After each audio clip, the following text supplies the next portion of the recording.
여러분, 지난 3월 10일은 저희 교회 23주년 창립 기념 주일이었습니다. 그리고 무엇보다도 우리 두 분의 귀한 권사님을 세우는 취임 예배가 있는 그러한 날이었습니다. 그래서 이 취임식을 맞이해서요, 정말로 우리 교회 많은 성도님들, 거의 모든 성도님들이 예배에 참석해 주시고 취임 예배에 오셨습니다. 그리고 그 유아실에서 지금 아마 예배 드리고 계시겠죠?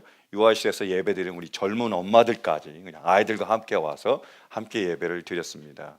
그리고 외부에서도 우리 두 분 권사님의 취임을 축하하기 위해서 참석해 주시고 함께 예배를 드렸어요. 그래서 오랜만에 우리 교회가 북적북적 되는 그러한 시간이었습니다. 이 모든 식과 예배가 다 끝나고 난 다음에 많은 분들이 그러시더라고요. 예배가 좋았습니다. 취임식이 좋았습니다. 무엇보다도 사람이 많아서 좋았습니다. 이렇게 얘기하시더라고요. 그리고 어떤 분은 그러셨습니다. 목사님, 우리 취임 예배를 매주마다 드리면 안 됩니까? 만약에 매주마다 못 드리면 그럼 세 분의 권사님이 만약에 취임하면 한 주에 한 분씩만 그렇게 취임하면 안 됩니까? 이렇게 얘기를 하셨어요. 너무 좋으셨던 거죠. 사람들이 많아서요. 저도 개인적으로 참 좋았습니다. 그러니까 많은 분들이 오셔서 이 자리를 채우는 그 모습을 보면서 제 마음도 굉장히 훈훈해졌고요. 무엇보다도 주님 안에서의 그 부흥에 대한 강렬한 열망이 다시 한번 뜨겁게 불타오르는 그런 귀한 시간이었습니다. 여러분, 정말로 주님께서 우리에게 말씀하신 대로 우리 가운데 2019년 두 배의 축복, 두 배의 부흥이 있을 줄로 믿습니다. 함께 우리가 이 일들을 준비해야 됩니다. 왜냐하면 하나님의 놀라운 일들, 더 중요한 일일수록 거저 이루어지지는 않습니다. 우리가 준비하고 잘 그걸 철저하게 준비될 때 주님께서 우리 가운데 이루어 주실 줄로 믿습니다. 오늘 우리에게 주신 말씀은 느헤미야에 관한 그리고 유다 백성들에 관한 이야기인데요, 우리가 이제까지 살펴본 것처럼 느헤미야와 유다 백성들이 예루살렘 성벽을 세웠습니다.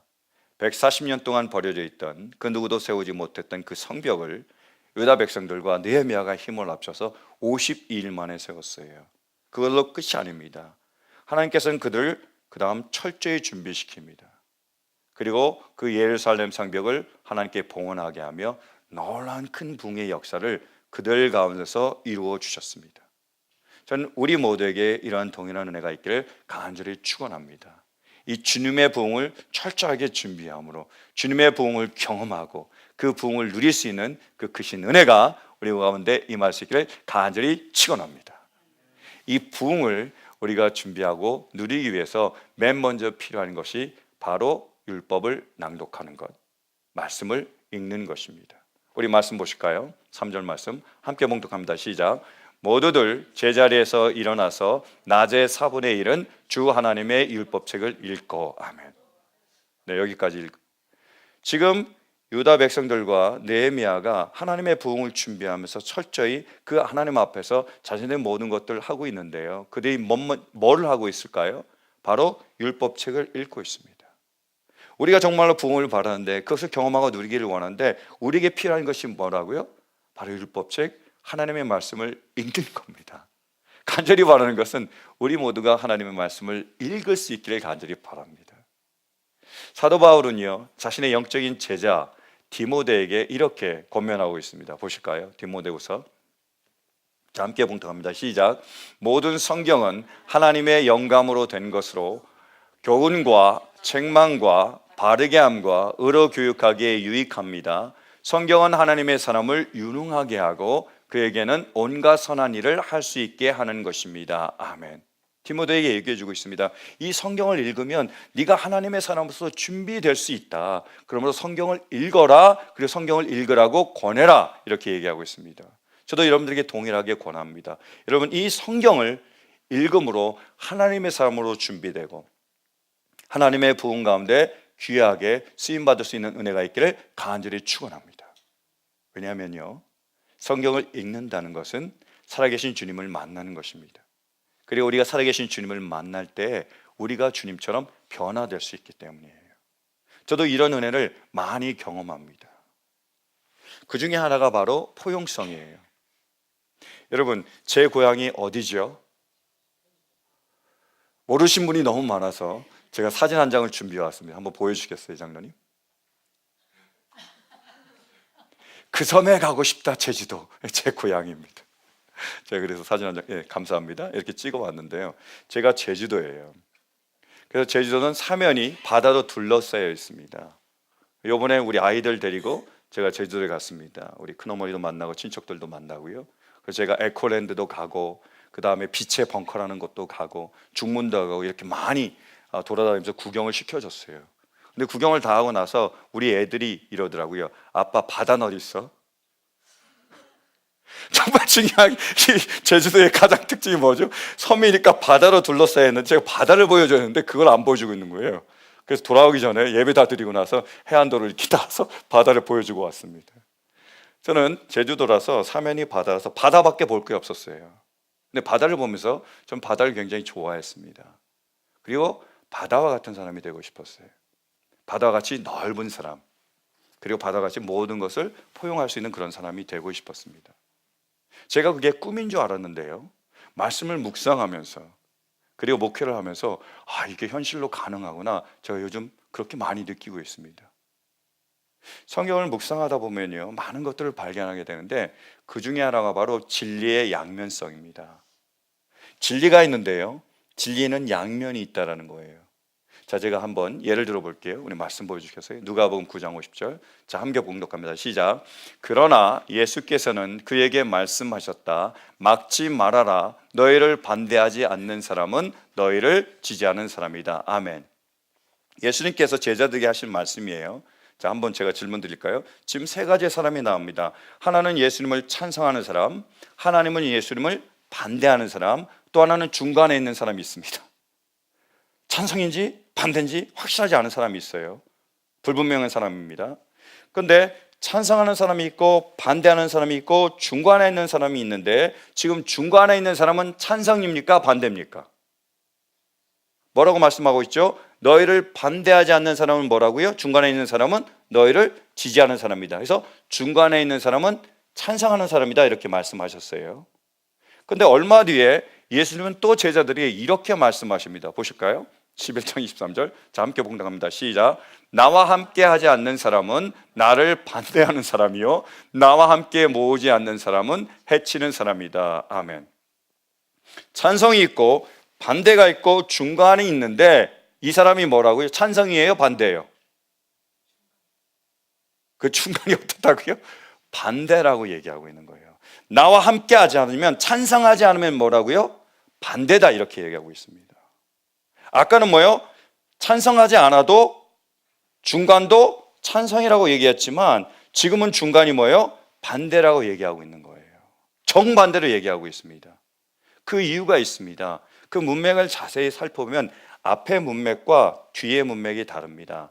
앞의 문맥에서는 하나님의 일을 하는 것, 귀신을 쫓는 사람들에 관한 일을 얘기하고 있는 반면에, 뒤에 있는 문맥에서는 예수님을 귀신 들린 사람, 아니면 귀신의 힘을 얻어서 예수님이 그런 사역을 하고 있던 사람들에 관한 이야기입니다. 다르지만 여하튼 우리가 알아야 될 것은 뭐냐면, 제가 발견한 게 뭐냐면, 진리에는 양면성이 있구나, 이거였습니다.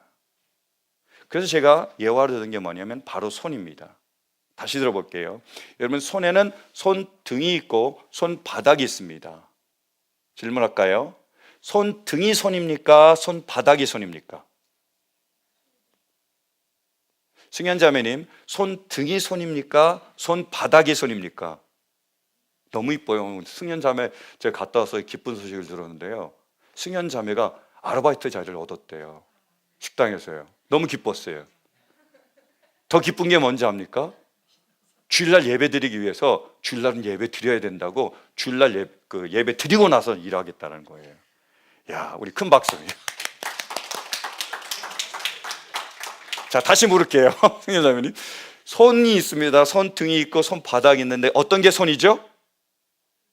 뭐야, 똑똑하기까지 하잖아요. 둘 다예요. 둘 다입니다. 그러니까 말씀을 잘 들으니까 말씀 따라 사는 거예요. 둘 다입니다. 다시 물을까요?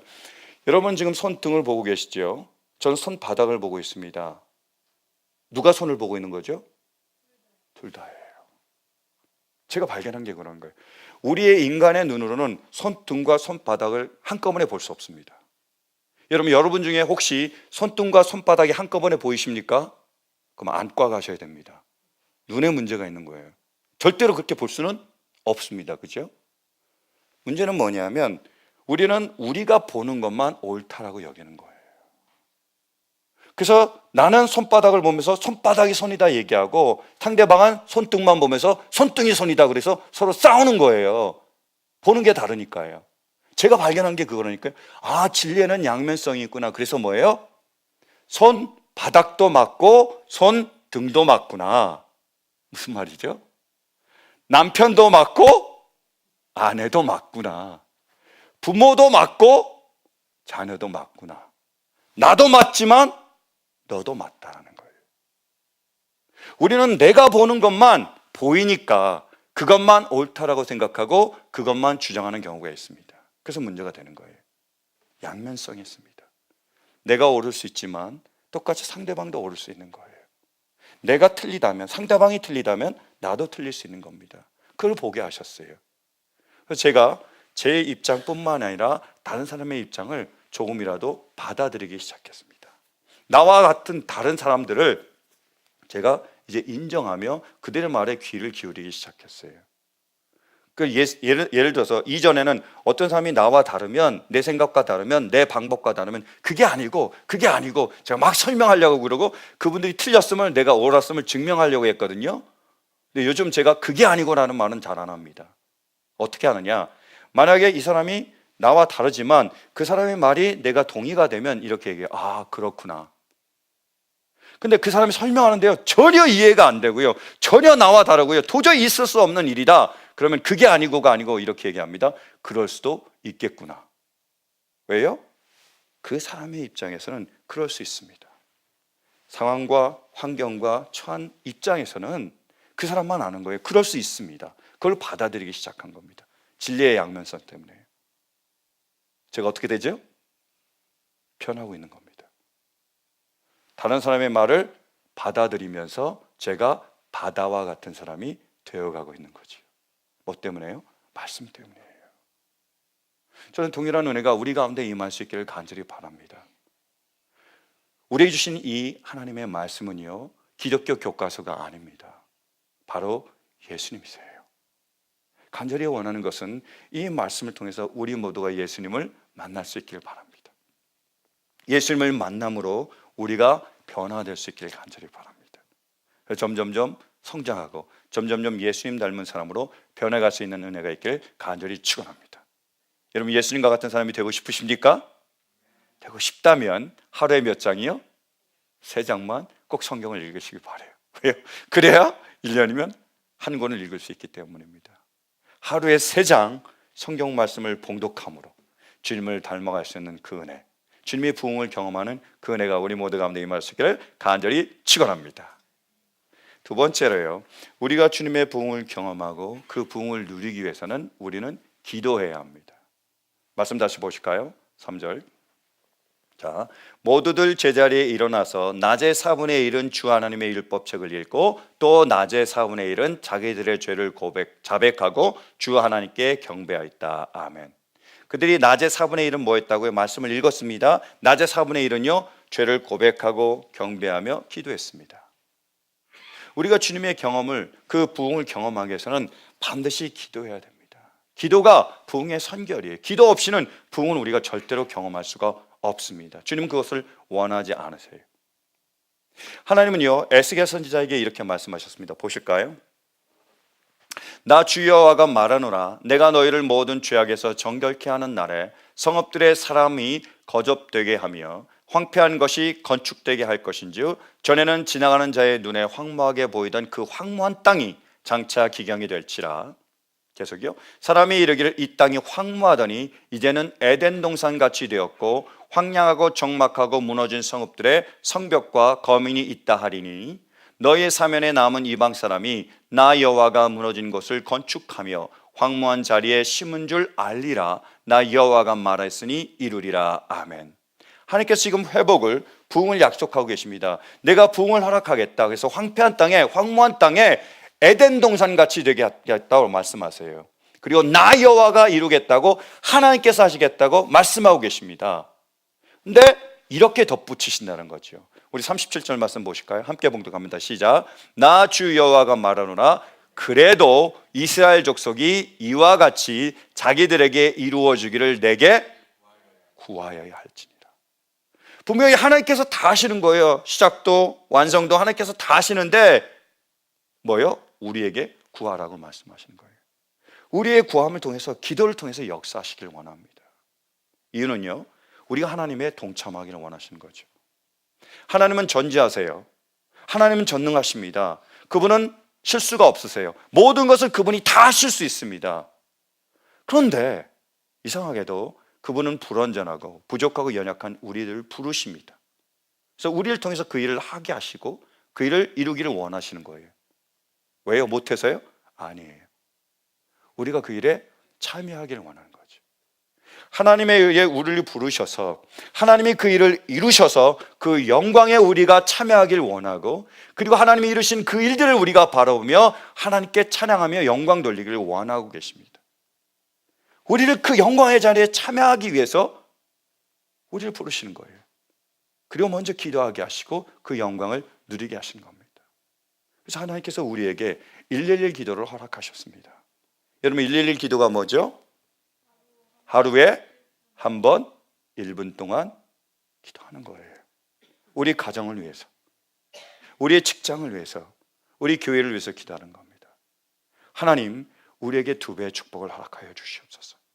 우리 가정에, 우리의 직장에, 그리고 우리 교회에 2배의 축복을 허락하여 주시옵소서.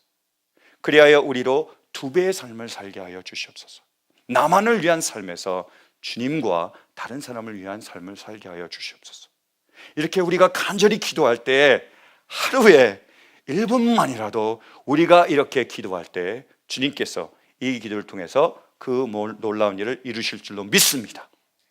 그리고 우리가 그 일에 동참했기에 그 영광을 함께 누리며 그 일을 이루신 하나님께 우리가 감사로, 찬양으로, 영광으로 나아가게 될 줄로 믿습니다. 여러분, 이 기도에 같이 동참할 수 있기를 간절히 바랍니다. 그래서 우리 모두가 부흥의 구경꾼이 아닌 부흥의 주인공이 되는 은혜가 있기를 간절히 축원합니다. 마지막으로요, 가장 중요한 것이 있습니다. 우리가 주님의 부흥을 경험하고 그것을 누리려면 우리는 반드시 하나님 중심이 되어야 됩니다. 우리가 정말로 부흥을 경험하고 누리기 위해서 필요한 게 뭐죠? 반드시 우리는 하나님 중심으로 돌아와야 합니다. 우리 6절 말씀 보실까요? 자, 함께 봉독합니다. 시작. 주님만이 홀로 우리의 주님이십니다. 주님께서는 하늘과 하늘 위의 하늘과 거기에 딸린 별들을 지으셨습니다. 땅과 그 위에 있는 온갖 것, 바다와 그 안에 있는 온갖 것들을 지으셨습니다. 주님께서는 이 모든 것에게 생명을 주십니다. 하늘의 별들이 주님께 경배합니다. 아멘. 지금 느헤미야와 유다 백성들이 하나님을 노래하며 하나님을 찬양하며 하나님께 영광을 돌립니다. 그러면 말하는 거예요. 하나님만이 하늘과 땅과 바다를 주시고 그 안에 생명을 주시는 분이십니다. 하나님만이 홀로 주님이십니다. 하나님만이 홀로 하나님이십니다. 라고 그들이 하나님 중심의 신앙으로 돌아오고 있습니다. 전에도 나눴듯이 그들도 우리와 똑같았습니다. 하나님이 말씀하셨어요. 선지자를 통해서 하나님의 말씀을 하셨는데요, 그 말씀을 우습게 여겼습니다. 그 말씀을 버렸어요. 그래서 하나님은 말씀하시지만 상관없이 내 생각, 내 감정, 내 원함대로 살아갔습니다. 그러다가 어떻게 됐죠? 바빌로니아에 의해서 멸망당합니다.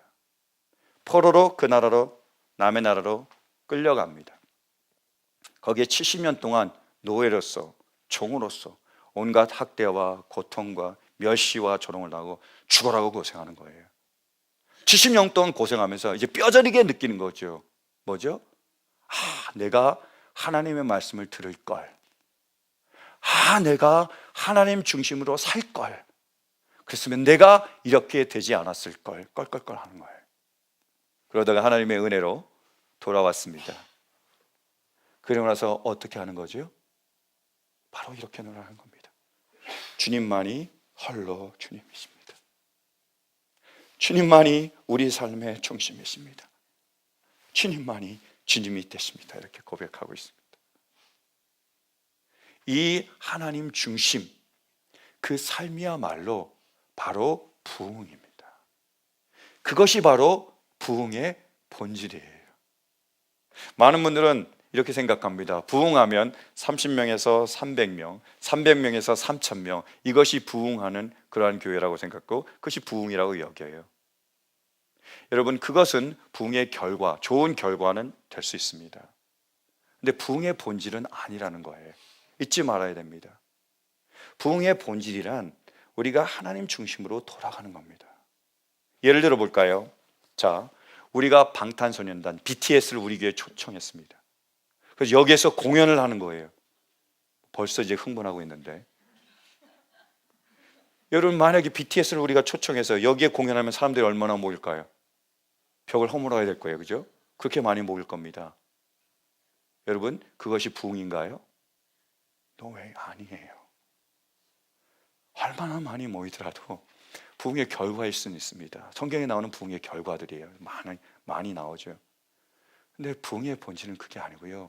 부흥의 본질은 세상 중심에서, 나 중심에서 하나님 중심으로 돌아오는 겁니다. 그게 부흥이에요. 성경을 통틀어서요, 부흥이라는 단어는 딱 한 번 나옵니다. 하박국서 3장 2절에 나와요. 보실까요? 자, 함께 봉독합니다. 시작. 여호와여, 내가 주께 대한 소문을 듣고 놀랐나이다. 여호와여, 주는 주의 일을 이 수년 내에 부흥케 하소서. 아멘. 이 부흥이라는 단어가 딱 한 번 나옵니다. 세 번역에는 아예 부흥이라는 단어도 없어요. 다르게 번역되어 있습니다. 근데 이 부흥이라는 단어를요, 원어로 살펴보면 하야입니다. 하야의 뜻이 뭐냐면 살다 혹은 소생하답니다. 죽어 있다가 다시 살아나는 것. 겨울을 지나면 모든 꽃들이 다 떨어지고 열매가 다 떨어지고 죽은 것처럼 보였던 그 가지들이 다시 봄이 되면서 소생하는 것, 그것이 바로 하야예요. 그래서 영어 표현이 더 정확합니다. 영어로는 부흥이 뭐죠? revival입니다. re가 뭐죠? 다시예요. vive는요, 살답니다. 다시 살아나는 것이 부흥이에요. 여러분, 육체가 있고 영혼이 있습니다. 근데 이 육체에서 영혼이 떠나면, 단절되면 뭐죠? 그게 죽음이죠. 아담과 하와가 있었는데 그들이 에덴 동산에 살면서 하나님과 관계를 맺고 있었는데 그들이 하나님께 범죄함으로 하나님과의 관계가 끊어졌습니다. 죽음이죠. 예수님께서 오셔서 우리를 위하여 죽으심으로 하나님과의 관계가 회복됐습니다. 다시 화목게 됐어요. 뭐죠? 생명입니다. 아담과 하와가 선악과를 따먹지 말라는 하나님의 말씀을 거역하여서 하나님의 중심에서 벗어났습니다. 죽음입니다. 그러나 이제 우리가 예수 그리스도께서 우리를 위해서 죽으셨기에 주님의 말씀을 따르고 주님 뜻대로 따르는 그런 삶을 삽니다. 그것이 뭐예요? 생명입니다. 나 중심으로 살던 것이 이제는 하나님 중심으로 바뀌는 것, 그것이 리바이벌, 그것이 부흥입니다. 간절히 원하는 것은 우리 가운데 이런 일이 일어나기를 간절히 바랍니다. 나 중심, 세상 중심으로 살던 우리가 하나님 중심으로 돌아올 수 있는 그 은혜가 있기를 간절히 바랍니다. 이것이야말로 엘리야 선지자가 간절히 원했던, 간절히 갈망했던 부흥입니다. 엘리야 선지자 당시에 그 이스라엘 왕이었던 아합과 온 이스라엘 백성들이 하나님을 떠났습니다. 그들이 세상을 향했고요, 우상을 섬겼습니다. 그래서 엘리야가 들고 일어섰습니다. 갈멜산에 올랐어요. 그리고 바알의 450명의 선지자와 영적 전투를 벌입니다.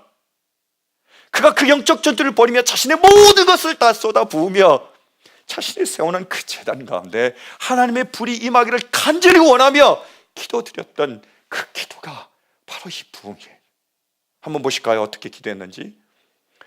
제사를 드릴 때가 되니 엘리야 예언자가 앞으로 나서서 이렇게 기도하였다. 아브라함과 이삭과 이스라엘을 돌보신 주 하나님, 주님께서 이스라엘의 하나님이시고 나는 주님의 종이며 내가 오직 주님의 말씀대로만 이 모든 일을 하고 있다는 것을 오늘 저들이 알게 하여 주십시오. 주님, 응답하여 주십시오. 응답하여 주십시오. 이 백성으로 하여금 주님이 주 하나님이시며 그들의 마음을 돌이키게 하시는 주님이심을 알게 하여 주십시오. 주님, 저들이 우상 중심으로, 나 중심으로, 세상 중심으로 멸망의 길로 가고 있습니다. 그들의 마음을 돌이켜 주십시오. 하나님의 중심으로 돌아오게 하십시오. 이것이 엘리야가 그토록 바랐던 부흥입니다. 그리고 우리에게 정말로 필요한 부흥입니다. 전 이 부흥의 역사가 우리 가운데, 지금 우리 가운데, 우리 교회 가운데 임할 수 있기를 간절히 축원합니다. 여러분의 기도와 사랑 덕분에 저와 저희 가족이 2주 동안 한국에 갔다가 모든 일정을 무사히 마치고 돌아왔습니다. 제가 가기 전에는 여행이라고 생각했는데 가고 나니까 일정이더라고요. 제가 그 일정을 다 마치고 돌아왔거든요. 그런데 그 2주 동안의 기간 동안 저에게 가장 인상적이었던 일은 바로 미국으로 돌아오는 비행기 안에서 일어났습니다.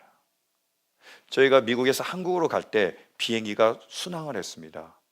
그 비행기가 13시간 동안 운행을 했는데요, 거의 흔들림이 없더라고요. 이륙할 때도 착륙할 때도 아주 스무드하게 하는 거예요. 조종사가 굉장히 조종을 잘하는 것 같아요. 그래서 제가 그 비행기를 타고 가면서 이런 생각을 했습니다. 이야, 정말로 인간은 대단하다. 그리고 인간이 만든 비행기는 대단하다. 어떻게 이런 무거운 비행기가 하늘을 뜰까? 그리고 이렇게 빠른 속도로 날아갈까? 제가 인간이 만든 발명품이 얼마나 위대한지를 다시 한번 제가 감탄하고 갔습니다. 대단하다고 그러면서 갔어요. 근데요, 한국에서 미국으로 돌아올 때는 정반대였습니다. 시간은 더 짧았거든요. 근데 오는 내내 막 흔들리는 거예요, 비행기가. 타고 쫙 가는데 지금쯤이면 다 올라왔잖아요. 구름 위에 올라와서 그냥 쭉 순항을 해야 되는데 흔들리기 시작하는 거예요. 그래서 기류가 있습니다. 털비런스가 있습니다. 그래서 여러분 자리에 앉으십시오. 안전벨트를 매십시오. 그러는 거예요. 막 흔들리고 안전벨트를 매라니까 앉았는데, 안전벨트를 맸는데 안전하지 않은 거예요. 안정감이 없는 거예요. 무섭더라고요. 두렵더라고요. 근데 조금 있으니까 더 흔들리면서 또 안내 방송이 나왔습니다. 승무원들 자리에 앉으십시오. 안전벨트 매십시오. 제가 저 혼자 안전벨트 매고 승무원들이 막 다닐 때는 그래도 조금 안정감은 있었습니다. 근데 승무원들까지 다 자리에 앉았어요. 안전벨트 빼고 그들이 경직한 얼굴 보니까 더 겁나는 거예요. 그리고도 계속 흔들리는 겁니다. 멈추지 않고요. 제가 무슨 생각했게요? 비행기 떨어지면 어쩌지? 이러다가 비행기 떨어지면 어쩌지? 야, 내가 분명히 보잉 737 맥스를 타지 않았는데, 무슨 말인지 모르신 분이 계실 거예요. 내가 분명히 A380인지 확인하고 탔는데 왜 이러지? 떨어지면 어쩌지? 그런 생각을 했습니다. 그래서 제가 또 하나 발견을 했습니다. 뭐냐? 암보다 무서운 것이 비행기다. 암은 우리가 선고를 받잖아요. 몇 년 더 살 수 있고 아니면 몇 개월 더 살 수 있지만 비행기는 뭐죠? 떨어지면 끝이에요. 그냥 끝나더라고요. 와, 두렵고 무섭고. 그래서 제가 바로 천국 문 앞까지 갔다 왔습니다. 죽다 살아났어요. 근데요, 제가 그 떨리는 가운데, 흔들리는 가운데, 그 두려움 가운데 이런 생각이 들더라고요. 그 위대한 인간도, 인간의 위대한 발명품인 비행기도 자연 앞에서, 하나님 앞에서는 종이 조각과 같구나. 아무것도 아닌 거예요. 그리고요, 돈도, 건강도, 심지어 생명도 아무것도 아니더라고요. 하나님이 바람을 부르셔서, 강하게 더 부르셔서, 더 흔들려서 비행기 날아가면, 날개가 날아가면 뭐죠? 죽는 겁니다. 끝나는 거예요. 하나님께서 비를 내시고 그리고 벼락을 내시면서 그 벼락이 엔진에 맞으면, 엔진이 서면 죽는 겁니다. 아무것도 아니더라고요. 그걸 느꼈습니다. 근데 그 위기의 순간에, 그 가장 위기의 순간에 무엇이 남았느냐? 천국이 남았습니다. 내가 이렇게 죽더라도, 우리 가족이 다 죽어도 보상을 받을 사람은 하나도 없지만, 우리 가족에 남는 것은 하나도 없지만 우리에게는 천국이 있다. 이런 믿음이 들었습니다. 감사했어요. 우리에게 천국이 있음을, 그리고 그것이 영원하며 그것이 소중한 것을 다시 한번 느꼈습니다. 우리 장남이 기도했던 것처럼 예수님만이 어제나 오늘이나 영원토록 동일하시구나. 그걸 느끼고 돌아왔어요. 여러분, 간절히 원하는 것은 우리에게 정말로 중요한 것이 무엇인지 우리 모두가 볼 수 있기를 간절히 바라요. 그래서 세상도 중요하고 나도 중요하지만 하나님의 중심의 삶으로 우리 모두가 돌아올 수 있는 은혜가 있기를 간절히 축원합니다. 여러분 사진 한 장 보시겠어요? 한번 보여주시겠어요?